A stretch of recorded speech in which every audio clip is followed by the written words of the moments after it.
In this book I wrote, I'm trying to talk about how the fuse of history leading up to the explosive appearance of Jesus ought to have tipped our hand that Jesus would arrive exactly when it said he would arrive. That in the fullness of time, that Jesus would arrive right when he was supposed to, just as God intended. Well, a lot of that is going to be, well, what is the fuse that's burning? In other words, what is it about history that is aligning? And it turns out I discovered three things, the three aspects of history, ancient history, that act as a fuse to ignite the common era. And if you look at that fuse and overlap those three things, you will see a small window of opportunity for something spectacular to happen. And if that thing did happen, it would change all of history and it would ignite a new era. So that idea of how small that window of opportunity was is what the video I'm about to show you demonstrates. Okay? Now, again, this is from our book, Person of Interest. I'm hoping that it'll be the kind of book that'll remind you of why Jesus matters, even if you're not an apologetics geek. Even if you're not somebody who wants to read apologetics books. This is really not your average apologetics book. We wrote this as a mystery, as a novel, with some investigation related to Jesus. And I hope it'll help you to see why history was aligned. I want to show you something even weirder. So we have a crime scene here, and we want to know what happened there. Why did it happen there? It could have happened anywhere in the timeline. It could have happened over here. It could have happened over there. Why did the crime happen when it happened? Is it possible that there's something about the timing of the crime that might give away who did the crime? Yeah, because it could have happened anywhere on the timeline, but it happened instead on that little blue spot. Does the timing identify the killer? So let me show you what we're trying to do here is basically look at this and ask the question, here's your timeline. So the question is, why did this happen, where it happened, and why did this happen when it happened? So let me give you the actual crime that I described in our book, which is a case we had a number of years ago where a woman was killed, went missing. We never found her body, went missing in May of 2000. Okay, so she vanishes. There's a big bomb that goes off on the day she vanishes, and there's a bunch of evidence that occurs in that fuse. I'm just going to put it all on the screen right now. Now, I want you to watch what we're about to do.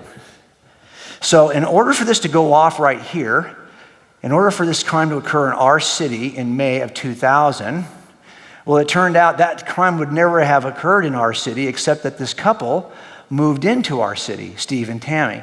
So Steve and Tammy move into our city. Crime's not going to occur in our city until they get there. And the reason why they came was because he had a job.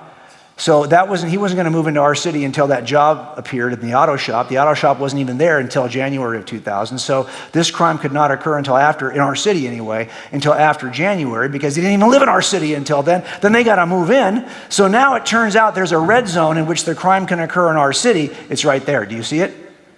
That's the red zone. It's only going to occur in our city at that point because now they're in our city at that point. Now there's more. Let's go ahead and do another overlay. It turns out he borrowed a tub which he used with acid to get rid of her body, from a friend. Now that friend got the tub from one of his employer. Well, the employer gave him the tub in 1999, and he gave the tub to my killer over here. So now, in order to use the tub to commit this, and that's where we think she got rid of him in the tub, to do that, to do the murder in our city, and use the tub to dispose of the body, the crime has to occur here. Red zone's shorter, it's smaller. Other stuff happened though as well. It turns out he bought acid in order to do this job. That acid was not available in our city until that business appeared in our city. And after that business appeared in our city, he actually bought the acid. So in order for that crime to occur the way it did in our city and him to use acid to destroy her in the tub, red zone, it's smaller. Got it so far? Okay. There's more. Now, it turns out, it's a little bit off the screen, just forgive me on that, but it turns out that in November, she was due to have a baby, and nobody knew she was pregnant, was going to have a baby, except for him. She had not told anybody. He did not want another baby. He already had one with a different woman. He did not want that baby to be born. That baby was going to be born in November, but worse than that, so that actually puts a cap on that end. If he wants to get rid of her before the baby's born, he's got to kill her before November. But he actually wants to kill her before that because he wants to kill her before she even starts showing. And then she says she's going to go tell her parents about it and fly to her parents' house. Well, he wants to get that done before she tells her parents about it. Now we've got end caps to the time zone. Do you see the difference? Now where's our red zone? Right there. Oh, and when did she go missing? Right there. The red zone tells us something about who did this because that red zone is specific to my killer. Does that make sense? Now, this is the part that I did not see coming as I was researching this book, but I just want you to see what I discovered. Let's take a look at the fuses that burn up to the appearance of Jesus. So I want to imagine, first of all, I'm going to place all of the deities, the myths that appear in history prior to Jesus, I'm going to place them on this line, and I'm going to start and show you where the mythology is first worshipped and when they stopped worshiping it, okay? We know that from history, when these deities were first worshipped and when they ended it. And I'm going to put all of them on the screen for you here. So, here we are. You can see them building. All of these ancient myths from all over the world, from the east to the west to Persia to Greece, all of these are now on the screen, and you can see them all overlapped. Why am I showing you this? Well, if God wanted to appear at a time in history when the most number of these myths were still being worshipped, so that there were people on planet Earth who shared these common expectations, and the highest number of people on planet Earth who shared these common expectations of deity, he would have to come when the most number of gods are still being concurrently worshipped. Are we clear? That means that this is my red zone. That's when he has to appear if he wants to meet their expectations. But I didn't talk to you about two of the other strands of the fuse. Let me go over them very briefly with you right now. There is a cultural fuse. If God wants to come at a time when the world was aligned to spread the message of Jesus, he would have been wise to come during the Roman Empire, because it turns out that it was the Romans who controlled the region starting at a certain point in history. It was the Romans who then advanced the Etruscan alphabet that started in Italy and became the alphabet of the empire. They also perfected a certain form of Greek that was used throughout the empire. They also built the most sophisticated roads. All the roads that Paul traveled on would not have been available to him 200 years earlier. But they were available to him now because this road system was in place because of Rome. Not only that, they now have a mail service in place, and there was a period of dominance and world peace called the Pax Romana, 200 years of peace. And that peace meant they could spend the money on roads rather than on war. And it also meant that ideas could travel during this peacetime, a small window of peace. So the message of God, now look at your red zone. Oh, but there's more. There's a prophetic fuse, because the Jews were prophesying about this. I won't go through all the prophecies, but you know from Jack, because Jack's an expert in prophecy, you know that there's one of these prophecies from Daniel is perhaps the most telling, because Daniel says that this Messiah will have to appear sometime after the decree to rebuild Jerusalem and the destruction of the temple. Well, we have a good idea of when those dates are. And Daniel says that this is when the Messiah is going to come. Look at your red zone now. Something, if I didn't know anything about history or about Jesus, I would know that something is going to happen right here. It just so turns out that something does happen right here that splits your calendar right in half. There's a red zone. Is it specific to a person? That's the question. A person of interest. Okay, so there you have it. I wanted to show you that red zone sequence so you can kind of see why I think Jesus came when he came. It wasn't as though it should have been a surprise to anybody. As a matter of fact, I honestly think that if you were just somebody who wondered why it is we use different letters behind the dates, why do we have these numbers with BCE and these numbers with CE, or BC and AD, whatever you want to look at that. If you're wondering, like, why do we use those letters, you might go back and say, well, something must have happened right there, right, to change all of history. And that's where I think it's important. For example, if you were to look at everything that occurred in the first century, you didn't know anything about Jesus.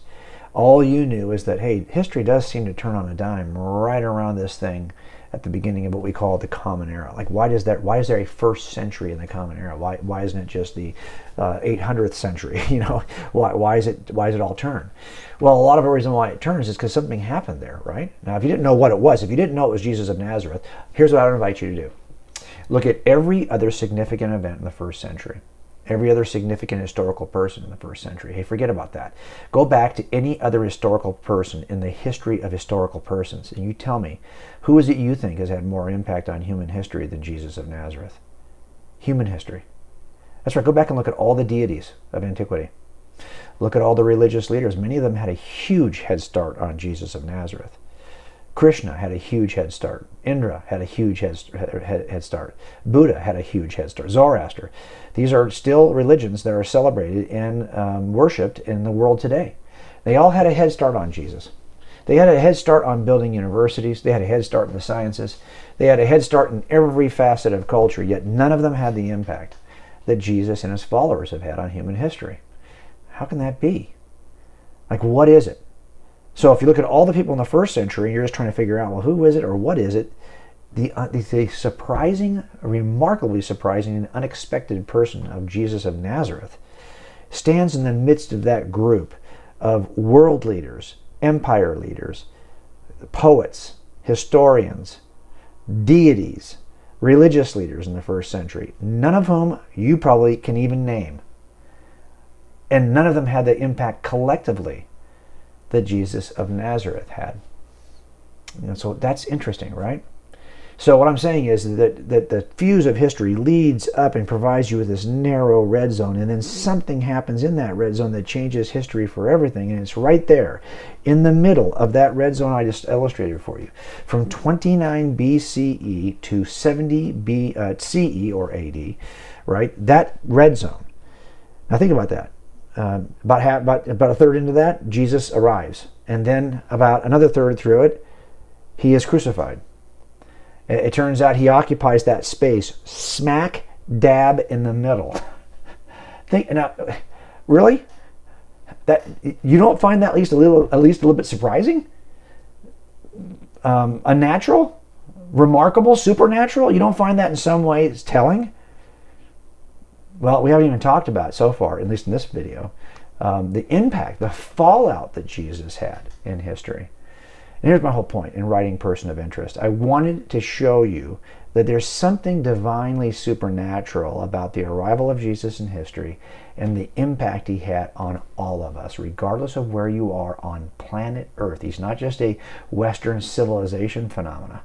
If you are interested in the sciences are being done all over the globe. They are all indebted to Christ and his followers, regardless of where you are today doing science. You can thank the history of science, which is dominated by Christians. Oh, education, you got an education? I don't care where you got it in the world. If you got a modern education, you can thank the founding, the innovators of education, from kindergarten all the way through to modern universities, Christ followers. You can thank the monasteries. You can thank the cathedral schools. You can thank the three first modern universities in Bologna, Paris, and Oxford.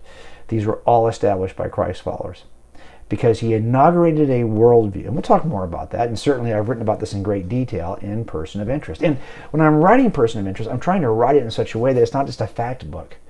Because I get it. If I just, let me just show you all the facts related. No, that would be boring.